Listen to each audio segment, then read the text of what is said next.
미안. 녹화 이제 시작했어요. 자, 이에 밑주십니다. 이에 성종은 최승로의 말에 따라 최승로의 시무 28조를 수용하여 지방에 12목을 설치하였고 지방간에 파견하였다. 됐죠? 이 밑줄 안 치고 볼게요. 지방제도는 현종 때 되면은 완성되게 되는데 또 다시 밑줄 칠게요. 중앙의 지배력을 지방에 확대하면서도 한편으로 지방의 자율성을 어느 정도 보장하였다. 자, 지방의 자율성을 어느 정도 보장하였다. 이거 다른 말로 표현하면 뭐라고 하느냐? 전국의 지방관을 파견하지는 않고 향리들의 도움을 받아 어느 정도 자율성은 인정하되 지방을 통치하는 방식을 채택하였다라고 하는 거예요. 다음 또 결국 완성되었던 지방제도의 이름은 지방제는 어떻게 되었느냐?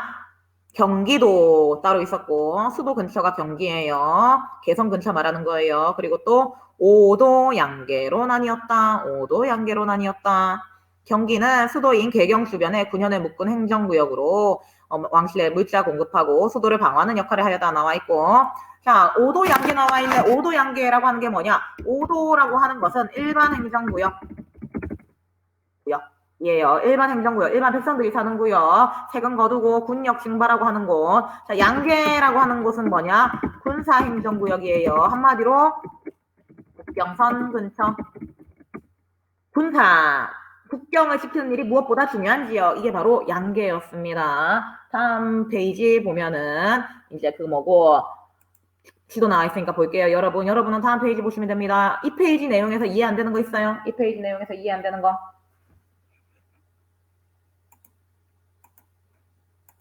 없고. 자, 그래서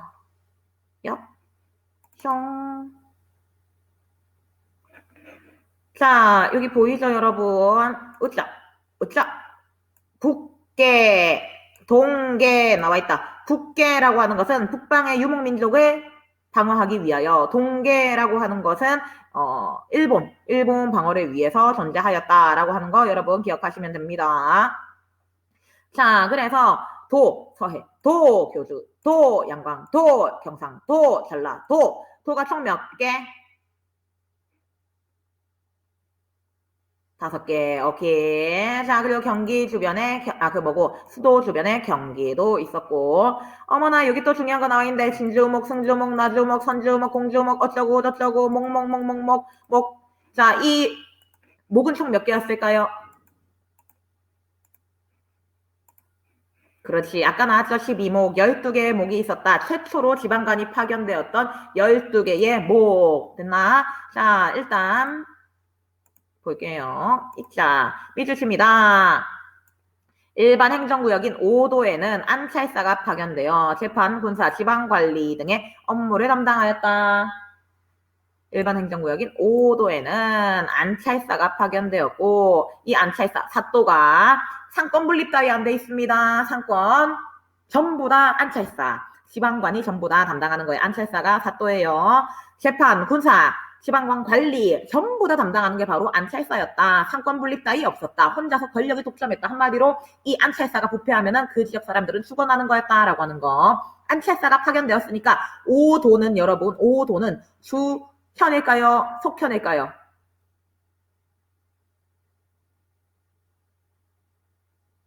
그렇지. 주현인 겁니다. 주현. 자, 이제 밑줄 안 치고 볼게요. 5도 아래에는 주, 부, 군, 현이 있었다.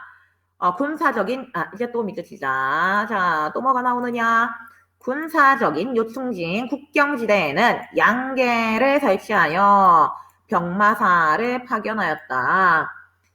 양계를 설치하고 군사령관인 군대에서 높은 사람인 병마사를 파견하였다. 자, 여러분 질문. 고려의 귀족들이 국방, 외교, 군사에 대해 논의했던 귀족 합의체 회의의 이름은 뭘까요?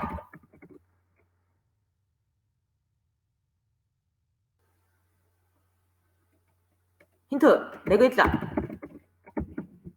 그렇지, 여러분. 자, 도병마사였거든요. 병마사. 오케이? 병마사가 모여서 회의했다라고 생각하시면 됩니다. 병마사들이 주도적으로 그 회의를 이끌어 나갔기 때문에 도병마사라고 부르는 거고, 이 양계에 파견되는 사람은 암찰사가 아니라 병마사가 파견되었다라고 하는 겁니다. 다음 또 볼게요. 지방에 9년에는 지방간에 파견하였지만 밑줄칩니다. 잠깐만. 지방간이 파견되지 못한 곳도 많았다. 밑줄칩니다. 지방간이 파견되는 곳은 주현, 파견되지 못한 곳은 속현이라고 하였다. 밑줄 안 치고 볼게요. 주현은 여러 가지 속현을 관할하였고 담당하였고, 속현에서는 지방간이 없다 보니까 실제 행정은 향리들이 담당하였다. 이 향리들의 조상님이 누구였느냐? 바로 호족이었다. 호족 중에서 과거제를 통해서 중앙으로 진출하지 않은 사람들은 결국 이렇게 권력이 낮아진다라고 하는 거 이야기했었습니다. 뿐만 아니라 향부국소 등의 특수행정구역도 존재하였다. 향부국소 같은 특수행정구역도 존재하였다. 아까 말했듯이 향부국 사람들은 주로 농업에 종사하였고, 소에 사는 사람들은 국가가 필요한 물품을 생산하였다. 특수행정구역은 아까 말했듯이 주현 지역에 속하였다라고 하는 거 이야기가 나와 있습니다. 됐죠? 우리는 그래서 내가 만약에 이거 시험 문제 이렇게 낸다. 이렇게 나눠놓고 다음과 같은 지방제도가 실시되었던 나라에 대한 설명으로 옳은 것은 1번. 전국에 지방관이 파견되었다. X겠죠. 일반 행정구역으로는 양계, 군사행정구역으로는 5도가 있었다. 이것도 X겠죠. 자, 그리고 또 향부곡소는 일반 행정구역으로 분류되었다. 이것도 X겠죠. 또 질문. 지방관이 파견되는 곳은 속현, 파견되지 못하는 곳은 주현이라고 불렀다. 이것도 X겠죠. 오케이? 그런 거예요. 잘 기억하세요. 시험 문제 낼 만한 건 더럽게 많습니다. 다음 밑에 거주지에 따라 어떻게 차별을 받았느냐. 주현에 사는 사람, 그리고 속현에 사는 사람, 그리고 또 향부곡소에 사는 사람. 자, 이렇게 위계는 있었습니다. 제일 살만한 게 주현에 사는 사람, 그 다음이 속현에 사는 사람, 제일 살기 힘든 게 향부곡소에 사는 사람, 이거보다 더 힘들게 사는 사람들은 노비. 오케이? 그렇게 생각하시면 됩니다. 그럼 그 밑에 볼게요. 거주지에 어디에 사는가에 따라서 어떤 차별을 받았느냐 나와 있습니다. 내가 읽을게요. 고려시대에는 소속된 거주지의 행정구역에 따라 사회적 대우가 달랐다. 자, 이제 밑줄 칩니다. 보자.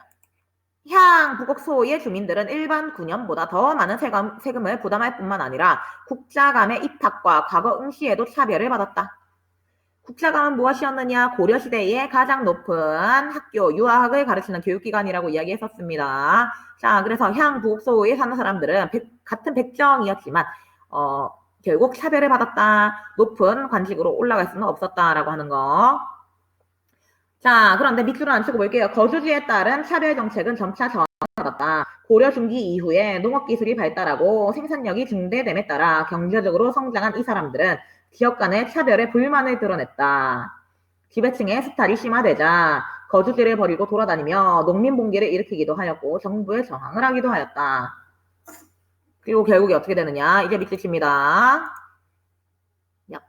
그 결과 고려 후기에는 속현과 부곡, 소 등을 줄이고 지방간 파견을 늘렸다. 나는 지금 밑줄을 못 쳐요. 여러분 밑줄 치세요. 나 지금 밑줄을 못 쳐요. 그 결과 고려 후기에는 속현과 향, 부곡, 소 등을 줄이고 지방간 파견을 늘렸다. 자, 질문할게요. 조선시대가 되면은 결국 전국에 지방간 파견 가능하다, 불가능하다?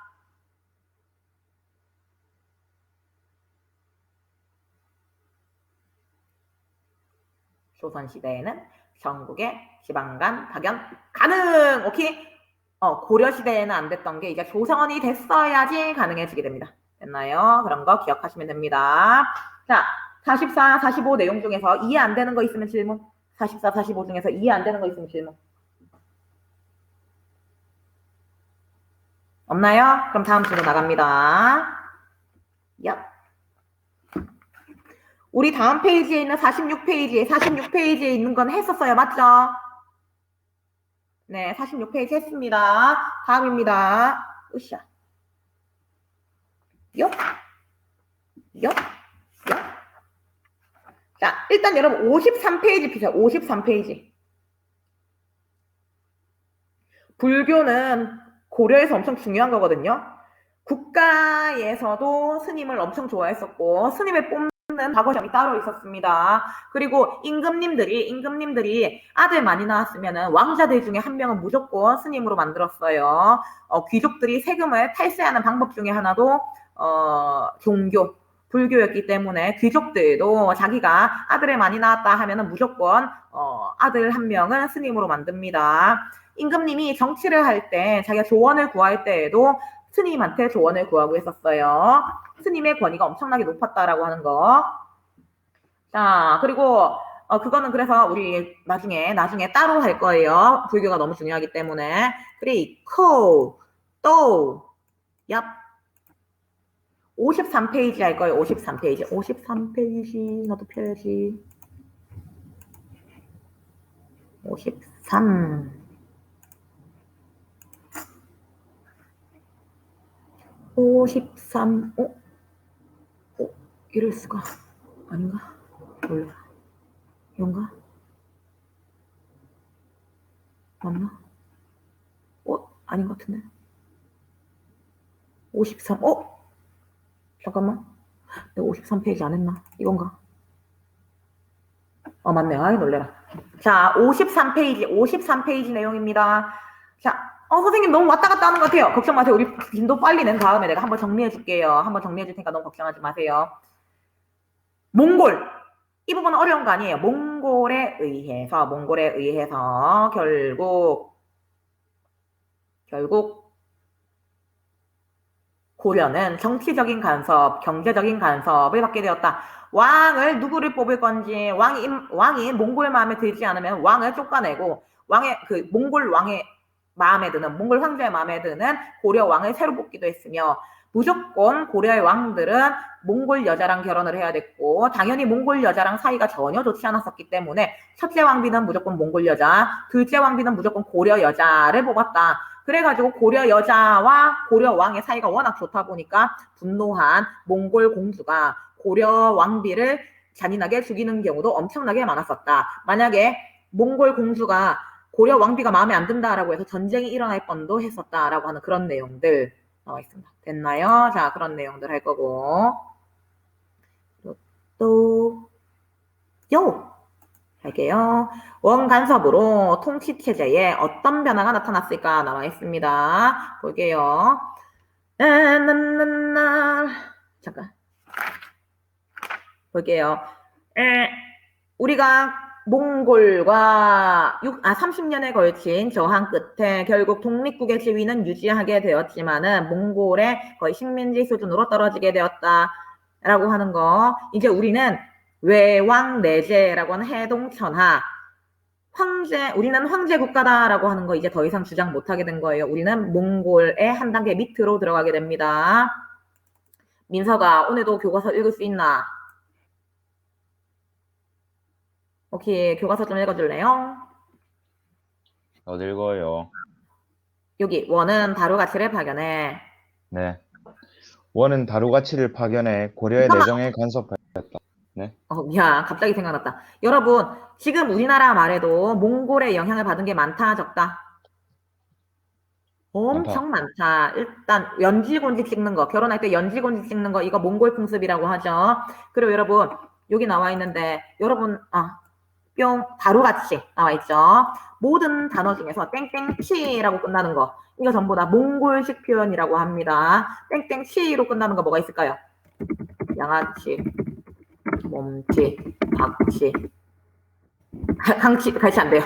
장사치 이런 거, 그런 것들. 그런 게 전부 다 몽골식 표현이라고 합니다. 다루가치라고 하는 거는 관리라는 뜻이에요. 고려의 내정 간섭, 정치 간섭을 하기 위하여 몽골에서 꾸준히 파견했었던 다루가치입니다. 이 사람이 어떻게 보면은 고려의 왕보다 더 높은 관직을 가지고 있었어요. 약간 느낌이 조선 총독 같은 느낌이에요. 민서가 계속 읽어볼까? 네. 그리고 고려의 통치 체제를 제후국에 맞게 바꿀 것을 요구하였다. 이에 고려는 잠깐만요. 제후국이라고 하는 것은 황제의 나라가 아니라 황제의 신하의 나라였다라는 뜻이에요. 황제 신하의 나라니까 이제 제후국입니다. 제후. 여러분, 중국의 귀족 체제를 알면 황제 밑에 제후가 있다는 걸 알 거예요. 다음. 이에 고려는 왕실 용어에서 중앙부서의 명칭까지 격을 낮추어야 하였다. 또 일본 원정을 위해 설치한 정동행성은 원정 실패 이후에도 존속하여 원을 대변하는 역할을 하였다. 오케이, 잘 읽었습니다. 잠깐만 밑줄 좀 치고 다시 읽을게요.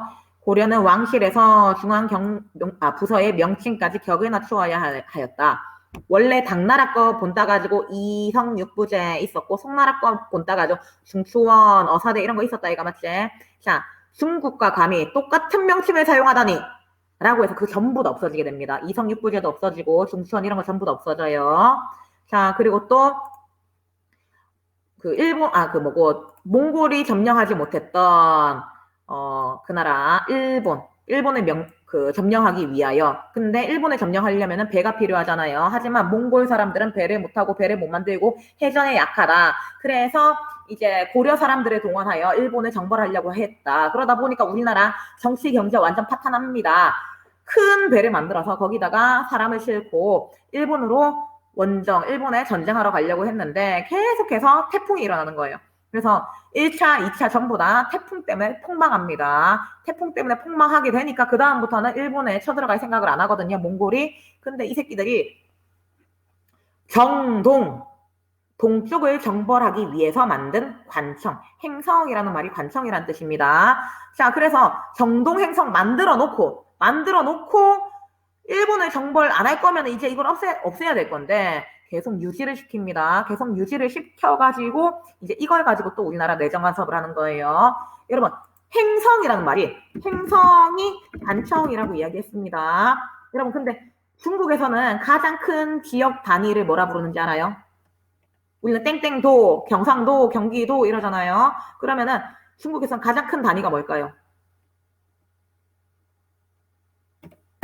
산둥성, 길림성 이런 말 들어봤어요? 이때 나온 성이라는 말이 행성의 줄임말이에요. 행성의 줄임말이에요. 그래서 그 지역을 다스리는 관청이란 뜻입니다. 중국에도 지금 몽골의 흔적이 많이 남아있다는 거예요. 자, 다음 민석이 계속 읽어볼까요? 네. 원 간섭기 국정의 전반은 도평의사사에서 논의하여 결정하였다. 오케이, 한편 잘 읽었습니다. 자, 여기에다가 네모 엄청 중요한 거예요. 원래 제일 중요했었던 거는 이성육부제의 중서문화성, 그리고 송나라 거에 있는 중추어. 네, 그래서 중요한 거 두 개의 기관이 전부 다 중으로 시작한다고 했다, 맞나? 그리고 이 중에 있었던 관리들이 모여서 회의했던 기구가 바로 도병마사랑 식목도감이었는데, 내가 방금 말했던 중요한 기구들 전부 다 사라지게 됩니다. 이제 독자적이었던 도병마사랑 식목도감, 이거는 합쳐지게 됩니다. 도병마사랑 식목도감 합쳐서 부르는 이름이 바로 여기 있는 도평의사사예요. 도병마사는 고려 후기에 원간섭기를 거치면서 이름이 도평의사사로 바뀌게 되었으며 국가 전반의 중요한 내용에 대해서 전부 다 논의하였다.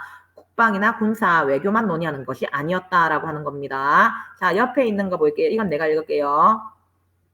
몽골의 출입과 산별초 진학 과정에서 도병마사의 비중이 점차 증가하면서 명칭과 권한이 재편된 기구였다. 다른 말로 도평의사사를 줄임말로 뭐라고도 불렀느냐? 도당이라고도 불렀다. 도당. 오케이? 도평의사사랑 도당이랑 같은 것이다. 옛날에 이거 수능에 나왔었습니다. 그래서 이야기해 준 거예요. 자, 그리고 또 민서가 계속 읽어볼래? 한편 왕자 시절 원에 머무르다 왕위에 오른 고려 왕들은 국내 기반이 취약했기 때문에 주로 소수의 측근 세력에 의지하여 정치를 운영하였다. 이는 측근들의 권력 남용으로 이어져 통치 체제를 더욱 혼란에 빠뜨렸다.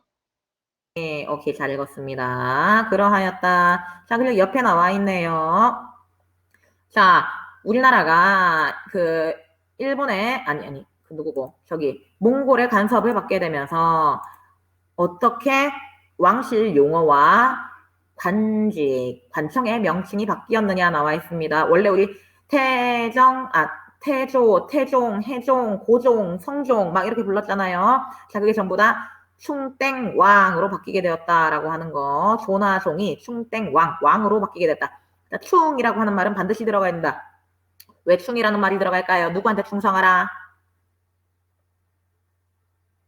몽골에 충성하라 라고 하는 의미로. 오케이. 자, 폐하 노노노 전하 됩니다.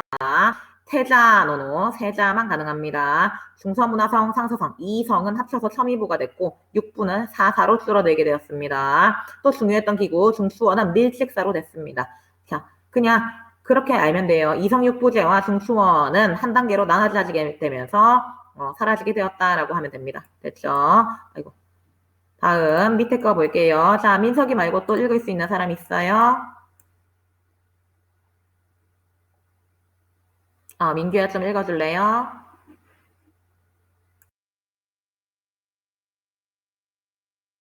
괜찮아, 천천히 하세요.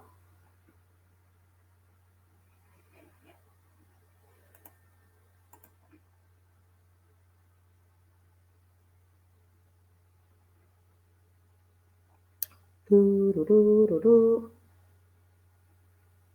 지금 이렇게 원간섭기에 몽골의 영향을 많이 받는 게 나오니까 당연히 이 다음 페이지에 나오는 거는 원나라의 간섭, 원나라의 정치 지배 이걸 어떻게 극복하였느냐, 누가 독립운동하였느냐 이런 걸로 나오겠죠. 일제강점기랑 똑같은 거예요. 민규 읽어볼까? 네. 고려는 일본 원정에 동원되어 군사는 물론 선박과 군량을 조달하여야 했다. 또한 수많은 사람이 공료와 한간으로 끌려갔으며 매일 공급을 위해 응방이 설치되었다. 잠깐만. 내가 이야기했었죠, 여러분. 우리나라가 중국에 조공을 바치는 경우가 있었는데 원나라 때 바쳤던 조공 중에서는 공녀, 여자도 있었고 내가 황간 설명했었나? 황간 내시예요, 내시.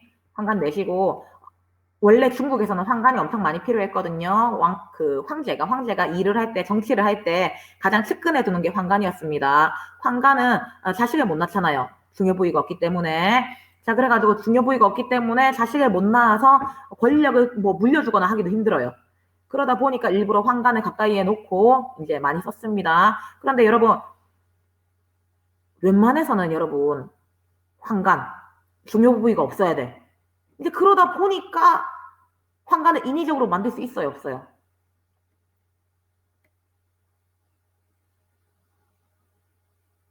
양심이 있다면 여러분, 양심이 있다면 이거 인위적으로 황간을 만들면 안 되죠. 그래서 어렸을 때 사고를 당해가지고 보통 개에 물린 경우가 많았대요. 개의 중요 부위를 물려가지고 사고를 입고 중요 부위가 사라진 케이스, 혹은 타고난 원래 처음부터 고자였던 사람들, 그런 사람들로 원래 황간을 많이 충당을 했었대요. 그런데 원나라에서 워낙 이거를 많이 요구하다 보니까 이제 인위적으로 잘라가지고 중요 부위를 없애가지고 보내는 경우가 많았습니다. 여러분이 공녀를 보냈다라고 하면 이게 잔인한지 모르는데 황간을 보냈다라고 하면 남자애들은 극혐하더라고요. 황간을 만들 때는 그래도 2차 성징이 일어나기 전에 자른다고 합니다. 2차 성징이 일어나기 전에 잘라야지 쇼크사가 없어요. 2차 성징이 일어난 다음에 중요 부위를 자르면 쇼크사 하는 경우가 많이 있었습니다. 자, 그러하였다. 자, 민규야, 마저 이거 읽어볼까? 한편 원과 교류하는 과정에서 고려에는 변발, 소주 등과 같은 몽골풍이, 원에는 고려양이 유행하였다. 원 간섭기에는 원의 세력을 등에 업고 출세한 건문세족이 등장하였다. 건문세족은 도평의사사와 정발을 장악하였고 불법적으로 토지와 노비는 늘려 농장을 확대하였다. 이는 농민의 몰락으로 이어져 국가 재정의 위기를 가져왔다. 고려에서는 농민의 몰락을 막기 위해 여러 차례 개혁이 실시되었다. 하지만 개혁의 대상이 원과 결탁한 건문세족이었기 때문에 성과를 거두기 힘들었다. 한편 이 시기에는 역사인식에서도 변화가 나타났다. 우리 역사의 시작을 단군 조선으로 설정 하고 민족적 자주의식을 강조한 삼국유사와 제왕옹기가 편찬되었다. 키 잘 읽었습니다. 잘 읽었어요. 자, 밑줄 친 것 좀 볼게요. 원나라 시기에, 원간섭기 시기에 원의 지시를 등에 업고 출세한 사람들 권문세족이라고 불렀습니다. 자, 원나라하고 가까워지는 경우 중에는 뭐가 있었느냐? 1번 기황후 같은 스타일. 이건 진짜 1000만 분의 1명 정도만 가능한 거예요. 나머지는 전부 다 길거리에서 성노예가 돼서 죽었다고 합니다. 기황후는 이제 그거잖아요. 공녀로 갔다가 원나라 황제의 눈에 띄어 이황후가 되었고, 그리고 또 심지어는 이 다음 원나라 황제가 바로 기황후의 아들이었다 라고 하는 거. 그리고 또 뭐고, 이 기황후 같은 경우에는 완전 예외적인 케이스인데, 기황후 결국 여러분이 약간 하지원이 옛날에 기황후 드라마 했었거든요. 이제 그러다 보니까 여러분이 약간 오해하는 경우가 있어요. 기황후 진짜 못된 년입니다. 나쁜 년이에요. 자기 친척들, 자기 가족들이 고려에서 권력을 못 장악하니까 몽골 부대 파견해가지고 고려를 아예 정복해서 없애려고 한 적도 있었어요. 완전 이거 미친년, 나쁜 년이에요. 착각하면 안 돼요, 여러분. 자, 다음 기황후 같이 공녀로 끌려갔다가 권력을 얻은 경우도 있었고, 그래가지고 그 사람의 가족들이 왕을 휘두르는 경우도 있었으며, 두 번째 또 원나라에 이제 왔다 갔다 하는 사람들, 몽골 번역해주는 사람, 몽골어를 전공한 사람들. 보통 그런데 여러분, 몽골말 그 당시에 이 외국어인데 이게 그 유목민족의 말이잖아. 그러니까 이거를 이미 몽골말에 한다라고 하는 게 절대 제일 높은 귀족계층, 문벌계층이 아니라 중류층이나 평민들이 많았었거든요. 그렇기 때문에 갑자기 확 신분상승하는 거예요. 자, 그리고 또 아까 나왔는데 응방 출신. 우리나라의 매가 그렇게 사냥하기 좋대요. 그래서 그 당시에 몽골의 귀족들이 매 사냥을 엄청 많이 했대요. 맨날 매 얹어놓고 가서 잡아온나 잉 하고 가는 거. 자, 여러분, 이 응방 매를 잘 잡아오면은 또 출세했다고 합니다. 그래서 원래 완전 밑바닥이었다가 몽골의 이쁨을 받아가지고 이렇게 출세하는 사람이 많았는데, 이 중에는 권문세족이 많았다라고 하는 거. 권문세족 중에는 당연히 예전부터 뭐 무신 출신이라든가 문벌 귀족 출신이라든가 원래 잘 나가는 귀족들도 있었다라고 하는 거 기억하시면 되고요. 계속 이 권문세족의 존재로 인하여 국가가 파탄날 뻔했던 적이 몇 번이나 있었지만은, 개혁을 하려고 했지만은 이때 권력을 가지고 있었던 게 원나라와 결탁하고 있었던 권문세족이었기 때문에 절대 개혁은 성공하기 힘들었다라고 하는 거. 자, 그리고 또 이 당시에 권문세족이 가장 꿈꿔왔던 것이 무엇이었느냐? 제발 부탁입니다. 몽골님이시여, 한반도를 전부 다 몽골의 땅으로 만들어주세요. 우리는 독자적인 국가를 유지하고 싶지 않습니다. 우리의 왕 따위 필요 없습니다. 그냥 몽골 황제가 제발 직접 통치해주세요 라고 하는 게 그들의 소원이었거든요. 이제 그러다 보니까 우리가 몽골과 하나가 될까봐, 같은 통일하게 될까봐 이제 두려운 마음이 생기는 거예요. 그래서 역사 인식에도 바뀌게 됩니다. 원래는 한민족이 중국과 하나의 민족이다, 같은 민족이다라고 하는 그런 약간 사대의식, 중국과 우리는 한민족이다, 같은 민족이다라고 하는 의식이 약간 있었거든요. 자, 그런데 몽골 통치기를 거치게 되면서, 아니야, 우리는 몽골이랑 달라, 우리가 왜 저 오랑캐들이랑 똑같노, 말도 안 되는 소리라고 하면서 우리가 중국이랑 서로 다른 역사의 시작을 가지고 있다라고 하는 거 강조하기 위해서 단군조선이 최초로 등장하게 돼요. 그 전까지만 해도 단군조선을 하나도 강조하지 않았었습니다. 그런데 중국과 한반도를 구별시키기 위하여 단군조선을 최초로 언급하게 된 게 바로 이 원간석기였다라고 하는 거. 자, 여러분, 그러면은 이 단군조선은 결국 나중에 조선시대가 되면 다시 슥 사라지게 되거든요. 조선시대가 되면은 우리는 중국이랑 같아, 우리는 중국이랑 같은 뿌리를 타고났어 라고 하는 거를 강조하는 이제 인식이 더 강해지게 돼요. 이제 그러다 보니까 단군조선이 슥 사라져요. 그러면은 우리 역사에서 다시 한번 단군조선이 등장하게 되는 거는 언제일까요? 언제가 되면 다시 아니야, 우리는 전마들이랑 달라 라고 하는, 우리의 역사의 시작은 독자적이야, 우리는 다른 민족과 다른 우리만의 역사의 시작을 가지고 있어 라고 하는 게 언제 등장하게? 단군조선은 언제 다시 등장하게? 바로 일제강점기가 되면은 다시 한번 단군조선이 등장하게 되었다. 자, 정리할게요. 한마디로 우리 민족 정체성, 고유성, 독자성을 우리 민족의 정체성, 고유성, 독자성이 위협을 받을 때, 예를 들면은 몽골 간섭기, 일제강점기, 얘는 항상 우리 민족의 고유성, 독자성 되살리고 민족 의식을 잊지 않기 위해 단군 조선이 등장하였다. 심지어 일제강점기에는 단군을 신으로 믿는 종교까지 등장하게 되었다라고 하는 겁니다. 됐나요? 자, 그래서 민족 자주의식을 강조한 삼국유사와 제왕홍기가 편찬되었다 나와 있는데, 자, 삼국유사에서 최초로 단군 신화가 언급되었다. 제왕홍기도 바로 단군 신화가 언급되어 있는 책이었다. 됐나요? 우리 민족의 최초 시작은, 뿌리는 중국과 다르다. 우리는 단군이라고 하는 하늘의 자손의 핏줄을 타고났다라고 하는 거. 됐죠? 오케이. 자, 여기까지 중에서 질문 없으면 네 하세요. 오케이. 다음 페이지 넘어갈게요.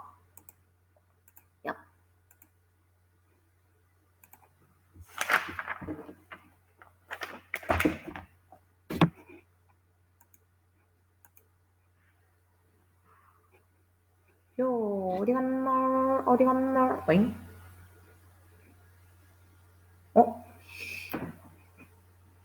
아닌데. 여기 있네. 한 돌려라. 뿅뿅뿅뿅뿅. 자, 드디어 이제 원나라의 간섭에서 벗어나려고 하는 공민왕 나와 있습니다. 공민왕 14세기 중엽이 되면은 원나라가 쇠퇴하게 되면서 공민왕은 원나라에 반대하는 개혁 정책을 통해 고려의 사회 문제를 해결하고자 하였다. 자, 여기 밑에 칠까요? 원나라가 쇠퇴하면서 가능했습니다. 자, 일단 동그라미 1번에 동그라미 1번에 공민왕의 정책 동그라미 1번 친원 세력을 숙청하였다. 원나라와 친한 세력을 숙청하였다. 자, 그리고 원나라가 정치를 간섭하기 위해서 만들었던 기구 정동행성 이문소를 폐지하였다. 다음 동그라미 3번 쌍성 총관부를 공격하였다. 4번 인사권, 사람을 누구를 배치를 할 것인가 라고 하는 인사권을 가지고 있었던 정방도 폐지하였다. 다음 5번 이 당시에 공민왕의 정치적 파트너가 새로운 돼지 신돈이거든요. 신돈을 책임자로 한 전민변정도감을 설치하였다.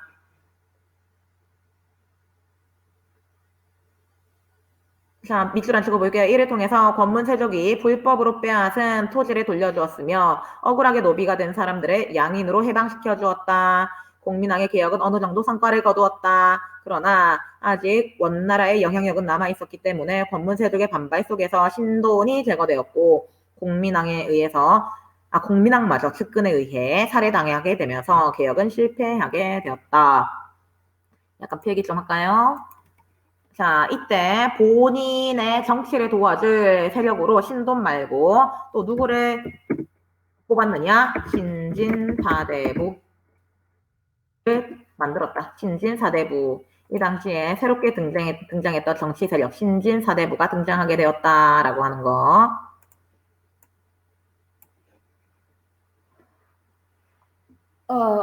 여러분, 옆에 있는 지도를 보니까 공민왕 때 되찾았던 영토 나와 있습니다. 공민왕 때 되찾았던 영토. 이거 몽골이 약해졌기 때문에 가능했던 거예요. 몽골 역시 농민 반란으로 인하여 홍건적의 난이 막 일어나고 그랬거든요. 그래서 이제 몽골이 자기 내부 분열을 다스리려고 하다 보니까 우리나라가 영토 뺏는 거 어떻게 못했던 거예요. 자, 여기 나와 있는 곳, 여기가 바로 쌍성총관부. 여기 쌍성총관부는 딱 여기고, 쌍성총관부는 여기고, 공민왕이 빼앗았던 지역은 일산부다. 됐죠? 자, 그렇게 하였다. 여기가 은근히 시험에 많이 나온다. 어떻게 많이 나오느냐? 보라색 영토를 되찾았던 시기에 왕의 개혁 정책으로 옳은 것은 이런 식으로 많이 나와요. 그래서 이게 공민왕과 연결된 지도다. 중요하니까 별 곱하기 1000개. 맞다. 공민왕 개혁도 중요하거든요. 여러분, 공민왕이 고려시대에 시험 제일 많이 나오는 넘버1이에요. 넘버1. 넘버2는 누구냐? 태조 왕건. 넘버3는 누구냐? 성종. 넘버4 광종. 오케이? 그 순서로 시험 문제 많이 나오니까 꼭 기억하도록 하세요. 자, 그래서 여러분 오늘 배웠던 것 중에 제일 중요한 거는 고려의 공민왕이 제일 중요하겠네.